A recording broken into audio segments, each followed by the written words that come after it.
আসসালামু আলাইকুম রহমতুল্লাহ। আমরা আছি আব্দুল্লাহ ইবনে আব্বাস রাদিয়াল্লাহু তাআলা মসজিদে।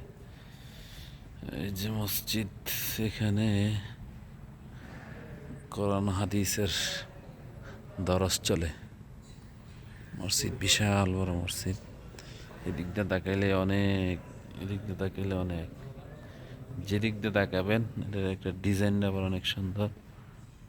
এ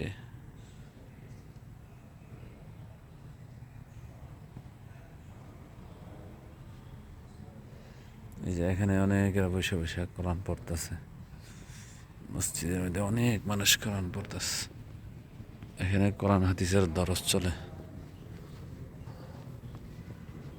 এখানে কোরআন, যে এখানে আমরা বসে বসে পড়তেছি।